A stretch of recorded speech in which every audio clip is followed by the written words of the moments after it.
Bapak sehat? Ya, sudah. Baik, sesuai dengan berita acara persidangan, agenda hari ini adalah tanggapan terdakwa atas refil atau tanggapan untuk pembelaan terdakwa secara pribadi. Kalau dari PH cukup ya? Dari ya, silakan.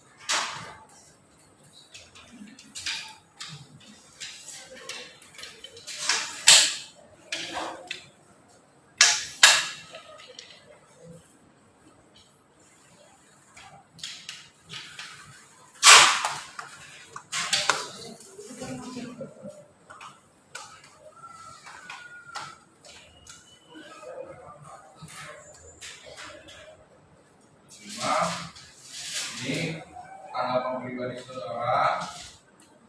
Mau dibacakan, silakan.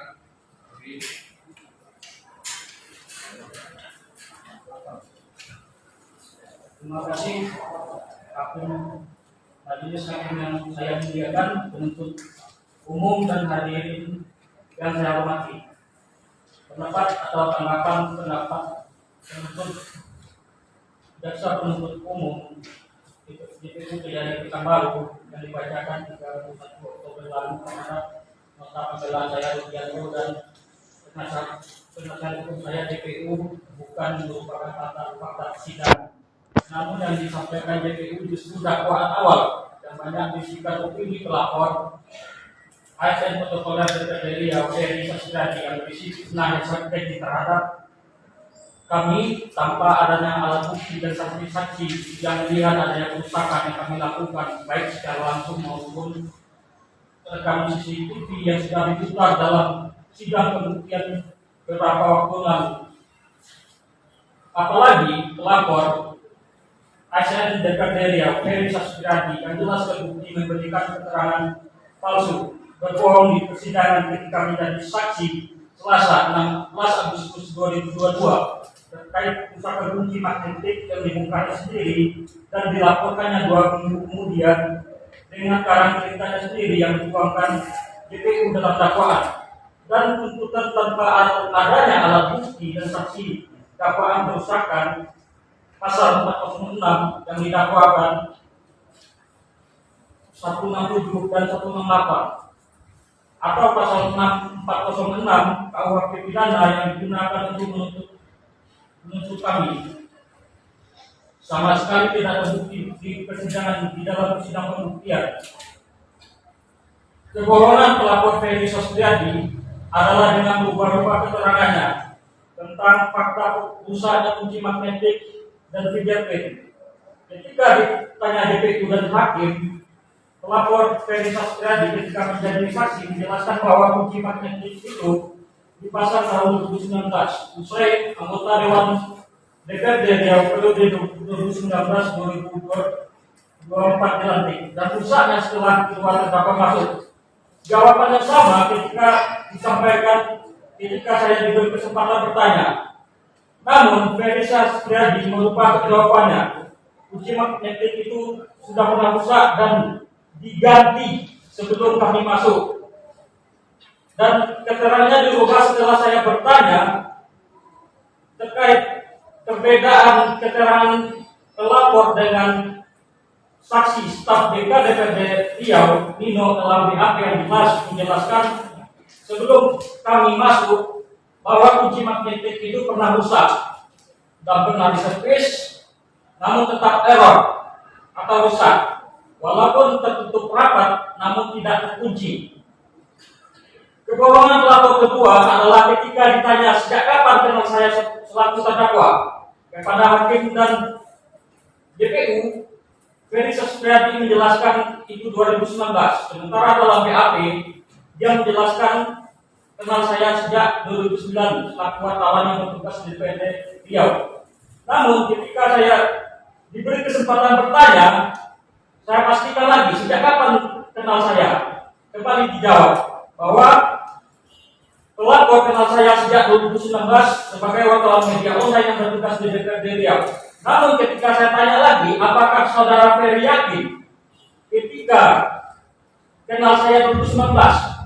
Karena saya ingat ketika itu tahun 2017 kita sering berbincang-bincang dan sudah kenal sebelumnya bersama almarhum Iwan Shah yang merupakan rekan saya media online, wartawan media online yang juga bertugas di dekat Riau. Dan almarhum Iwan Shah tersebut meninggal tahun 2018. Dan lagi-lagi saksi Ferry Sastriadi berbohong dengan merubah keterangannya bahwa kenal saya sebelum 2019. Oleh karena itu, ketika itu saya meminta kepada hakim yang mulia agar itu menjadi catatan persidangan, dan hakim yang mulia Ketua Majelis Hakim Daniel Ronald S.H.M. sempat menegur pelapor Ferry Sastriadi agar memberikan keterangan yang benar karena di bawah sumpah. Oleh karena itu, saya meminta kepada hakim yang mulia untuk menetapkan pelapor Ferry Sastriadi sebagai tersangka tindak pidana keterangan palsu pasal 242 KUHP yang dijelaskan. Apabila dalam memberi keterangan atau saksi memberi keterangan yang tidak benar, maka dapat dikenakan ancaman pidana sebagai tindak pidana keterangan palsu sebagaimana diatur pasal 242 KUHP tersebut.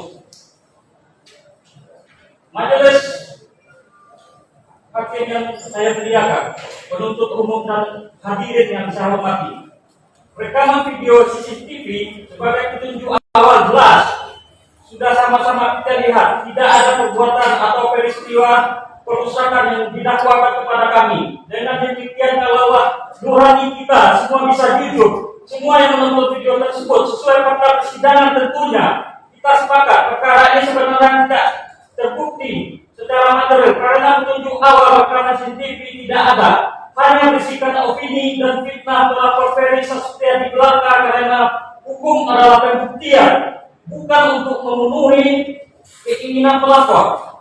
Bahwa video rekaman CCTV yang dihadirkan dalam persidangan tidak kelihatan. Laksan Yunus mendorong pintu bagaimana itu dijadikan sebagai alat bukti petunjuk awal kerusakan karena hukum adalah pembuktian. Karena tujuan pemeriksaan perkara pidana dalam proses peradilan hakikatnya adalah untuk mencari dan mendapatkan kebenaran dan real. Materi wahid jangankan untuk sampai ke persidangan, untuk diterima laporan berisinya saja jelas tidak masuk akal. Namun begitulah faktanya, praktek hukum di negara ini kami selaku korban, saya selaku korban yang merupakan wartawan yang harus dilindungi Undang-Undang Pers Nomor 40 Tahun 1999 sebagai lex spesialis. Aturan itu pun tetap dilanggar oleh pihak Kapolresta Pekanbaru, pihak Budi dan Kasat SP serta ada di ketika itu Teguh termasuk Kasih Hidung. Karena saya sudah menyurati mereka dengan melampirkan Undang-Undang Pers termasuk MOU Kapolri dengan Dewan Pers. Sampai sekarang aturan Undang-Undang Pers Nomor 40 itu jelas dilanggar. Apalagi media saya jelas memiliki badan hukum dan perizinan yang lengkap. Saya wartawan profesional dan kompeten. Selaku wartawan saya memiliki sertifikat kompetensi dari Dewan Pers dan saya memiliki sertifikat wartawan media online dari Kementerian Kominfo RI. Kendati demikian, saya meyakini hak majelis hakim yang mulia akan memberikan putusan yang adil memvonis bebas saya yang merupakan hak saya yang sebenarnya. Apalagi PN Pekanbaru memiliki track record yang baik selama ini, pernah memutus bebas kasus yang sama dengan kasus saya ini, sidang tanpa alat bukti dan saksi, yakni kasus mantan dekan Fisip Undri yang divonis bebas PN Pekanbaru oleh Majelis Hakim, Ketua Majelis Hakim yang mulia Istiono. Putusan bebas PN Pekanbaru dibuat oleh Mahkamah Agung. Berdasarkan fakta persidangan yang diuji ini adalah opini pelapor tanpa didukung alat bukti dan saksi yang dapat membuktikan dakwaan yang dilayani dengan baik oleh pihak kepolisian dan kejaksaan sampai ke pengadilan ini. Itu terbukti sendiri, terbukti JPU sendiri bingung dengan dakwaannya di persidangan karena apa yang didakwakan banyak fitnah. Dalam artian kejadian yang tidak ada kami lakukan, tidak ada alat bukti, tidak ada saksi terkait kerusakan, kami didakwa masuk ke ruangan staf pimpinan BK yang sama sekali tidak ada kami lakukan dan tidak ada alat bukti ataupun saksi yang mendukung dakwaan tersebut. Karena kejadiannya jelas tidak ada, tentu alat bukti dan saksinya tidak akan ada kecuali saksinya berbohong. Tentunya ini membuktikan kembali pelapor Ferry Sastriadi berbohong dalam membuat laporan perusakan yang buktinya dibongkarnya sendiri dan dibawanya sendiri untuk dilaporkan 2 minggu kemudian dengan opini karangannya sendiri tanpa disertai alat bukti yang dapat membuktikannya di persidangan. Pembuktian yang beberapa waktu lalu, replik yang disampaikan DPU tidak baru selalu membuat asumsi-asumsi sendiri, bukan fakta persidangan sama sekali. Tidak menjawab pledoi yang kami sampaikan. Seperti yang disampaikan DPU, kami masuk memilih di saat tidak ada orang, padahal di BAP ataupun di persidangan kami tahunya tidak ada orang setelah kami ada di dalam sana. Dan kami tahunya itu sekitar pukul 16 dan kami tidak tahu jam kerja dibatasi sampai pukul 16 tersebut. Karena biasanya bahkan sampai maghrib pun masih ada pegawai honorer ataupun pegawai lainnya yang bertugas di dalam ruangan tersebut. Apalagi pemahaman saya, ruangan yang saya masuki adalah ruang publik. Siapapun boleh masuk seperti yang disampaikan saksi tenaga ahli BKD Riau dan keterangan saksi ahli hukum pidana yang dihadirkan DPU bertolak belakang dengan fakta di lapangan dan fakta persidangan termasuk keterangan saksi. Tidak ada tulisan dilarang masuk.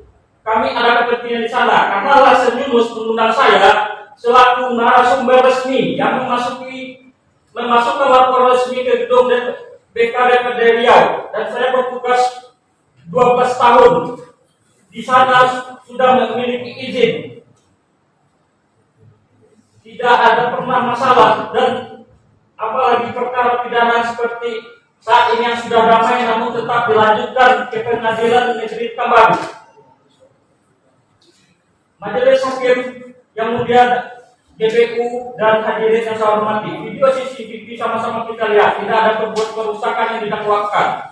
Perlu kembali saya tegaskan di persidangan ini bahwa saya sebagai satu-satunya saksi yang melihat Lasen Yunus membuka pintu, saya melihat langsung Lasen Yunus tidak ada melakukan perusakan, hanya mendorong biasa pelan sehingga pintunya terbuka. Karena membuka pintu tersebut memang didorong. Saya tegaskan lagi, bukti itu tidak terkunci adalah pintu itu tidak sejajar. Dan kami tidak memilih masuk di luar jam kerja. Kami tahunya tidak ada orang ketika kami sudah berada di dalam. Dan saya diingatkan oleh Lasen Yunus bahwa kami sudah ada izin sebelumnya ketika kami diputar.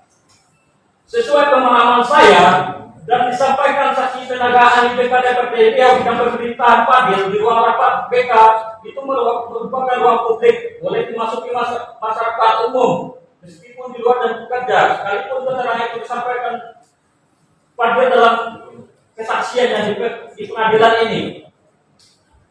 Bukti ini fitnah, keterangan saksi dengan yang lainnya tidak ada berkesesuaian. Upik yang ketika memberi kesaksian menyampaikan pertama masuk keesokan harinya pukul 6 menyampaikan jika pintu itu tidak bisa dibuka pakai fingerprint. Akhirnya ketika ditanya kuasa hukum saya bagaimana cara saksi masuk, akhirnya ditengahi ketika itu dengan alasan tingkat pendidikan.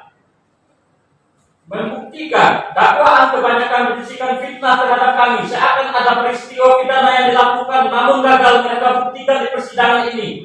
Karena justru mereka yang sebenarnya merencanakan kejahatan terhadap kami dengan mengkriminalisasi kami karena tidak ada perbuatan kriminal seolah-olah kami ada melakukan perbuatan kriminal yang diduga didorong oleh oknum pejabat DPRD Riau Muflihun yang sudah saya laporkan sebelumnya dan menyampaikan tuduhan yang sama kepada saya bahwa ada rekaman CCTV saya mengumpulkan nabrik dan merusak ruangan mereka tersebut. Dan 23 Desember saya dituduh sudah dilaporkan atas nama lembaga kepada pihak kepolisian. Namun faktanya saya baru dilaporkan 2 minggu kemudian setelah kejadian 29 Desember 2021 pukul 00.29 oleh ASN DPRD Riau Ferry Sastriadi. Majelis Hakim yang kami muliakan, penuntut umum dan hadirin yang kami hormati, berdasarkan fakta persidangan, kita semua mengikuti persidangan selama pembuktian terbukti, kita semua kena prank oleh lapor Ferry Satriadi tanpa adanya alat bukti dan saksi yang ada melakukan perusakan. Kembali saya sampaikan, dengan dukungan pihak kepolisian dan kejaksaan, maka sidang yang terhormat ini untuk membuktikan opini pelapor tanpa adanya alat bukti dan saksi yang melihat perusakan dan masuk tanpa hak yang didakwakan. Sampai saat ini, kami pun masih meragukan barang bukti kunci magnetik yang rusak dan fingerprint yang dituduh dirusak oleh Ferry Satriadi. Karena barang bukti kunci magnetik dan fingerprint yang dibongkar sendiri dibuatnya laporan 2 minggu kemudian sesuai yang dijelaskannya di persidangan ketika menjadi saksi. Apalagi barang bukti yang dihadirkan pelapor tidak sama dengan keterangan yang disampaikannya. Ada label bulan dan tahun kunci magnetik itu yang diservis dengan keterangan sesuai dengan keterangan saksi Nino. Kunci magnetik itu rusak sebelum kami masuk dan sudah diservis namun tetap rusak dan error, tidak bisa terkunci meskipun tertutup rapat. Dan sama seperti yang disampaikan UP cleaning service, ruang BK menyatakan bahwa lampu fingerprint masih menyala dan tetap bisa dibuka meskipun tertutup.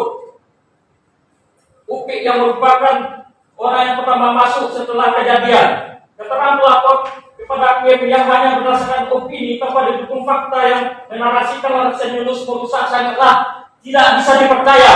Alasannya, pertama, dia tidak langsung. Kedua, dia tidak ada bukti dan saksi atas narasi yang tuduhan yang disampaikannya. Bahkan CCTV itu, Larsen Yunus membuka pintu pun tidak ada terlihat dalam rekaman CCTV yang sudah sama-sama kita lihat. Ketiga, pelapor bukan ahli kunci. Keempat, pelapor tidak bertugas di gedung tersebut. Pelapor sebenarnya tugasnya adalah ASN protokoler dan koordinator keamanan, itu hanya berdasarkan SK Sekwan 2021. Kami sebenarnya melakukan itu karena semuanya kebetulan yang sangat luar biasa. Tiba-tiba di tahun yang sama dia di SK Sekwan yang duluan menuduh saya atas kerusakan dan adanya rekaman CCTV di SK sebagai koordinator keamanan. Selama 2021 sampai sekarang, PDPD Riau tugas tetap sama sebagai protokoler, karena itulah jabatannya yang di-SK-kan Gubernur Riau. Majelis Hakim yang kami muliakan, penuntut umum dan hadirin yang kami hormati, JPU Kedari Pekanbaru yang dalam repliknya meragukan saya sebagai wartawan, menyatakan terdakwa Rudianto yang mengaku sebagai wartawan. Untuk itu, saya memohon di persidangan ini agar terbukti saya wartawan, saya akan buktikan di hadapan majelis hakim yang menyediakan persidangan yang terhormat ini untuk menunjukkan legalitas perizinan media saya yang lengkap dan saya wartawan profesional yang memiliki sertifikat kompetensi Dewan Pers dan sertifikat media online dari Kemenkominfo. Termasuk, mari kita sama-sama buktikan hasil karya jurnalistik saya yang sudah tayang di YouTube media saya, wartakompres.com, dan yang sudah tayang di media online saya. Semua saksi dihadirkan dalam TPU ini, dalam persidangan ini juga menjelaskan saya sedang menjalankan liputan seperti membuat konten. Jelas saya menjalankan tugas jurnalistik yang jelas harusnya dilindungi undang-undang pers, bukannya dikriminalisasi. Majelis Hakim yang mulia, rekan penuntut umum, hadirin yang saya hormati, berdasarkan tuntutan dakwaan yang disusun oleh penuntut umum sama sekali tidak sesuai dengan fakta persidangan.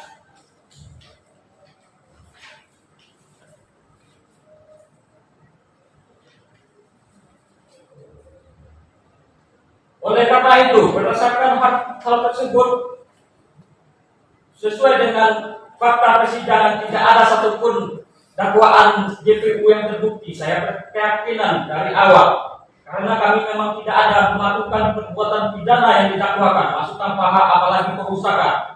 Kebenaran sudah terungkap di fakta persidangan pengadilan ini. Maka kami berharap kepada hakim yang mulia untuk memberikan keadilan, putusan bebas ataupun lepas terhadap yang saya yakini merupakan hak kami. Dia disiarkan, keadilan harus ditegakkan walaupun langit akan runtuh. Majelis Hakim yang mulia, penuntut umum yang saya hormati, berdasarkan fakta dan pembahasan dakwaan tuntutan yang cukup di atas maka saya memohon kepada Hakim yang mulia untuk memutuskan sebagai berikut. Memutuskan saya Budianto tidak terbukti secara sah dan meyakinkan melakukan tindakan pidana yang didakwakan pasal 406 yang merupakan alternatif pasal alternatif tersebut. Kedua, membebaskan saya dari dakwaan atau setidaknya lepas karena seluruh penuntutan umum tidak ada perbuatan tindakan pidana yang saya lakukan berdasarkan fakta persidangan dan keterangan saksi-saksi. Saya sedang bekerja menjalankan tugas jurnalistik yang jelas dilindungi Undang-Undang Nomor 40 Tahun 99 tentang pers yang merupakan lex specialis derogat legi generalis atau undang-undang khusus yang menyingkirkan undang-undang yang bersifat umum. 3. Merehabilitasi nama baik saya serta mengembalikan semua hak, harkat dan martabat saya. Terdakwa Budianto membebankan biaya perkara ini kepada negara. Demikian surat duplik ini saya buat atas nama dan demi keadilan saya yakin Majelis Hakim yang mulia akan memberikan keputusan yang adil, diberikan kepada saya dengan memberikan keputusan bebas yang merupakan sebenarnya hak saya yang diberikan oleh Majelis Hakim yang mulia sebagai wakil Tuhan di bumi ini. Ya. Kemudian dibacakan duplik dari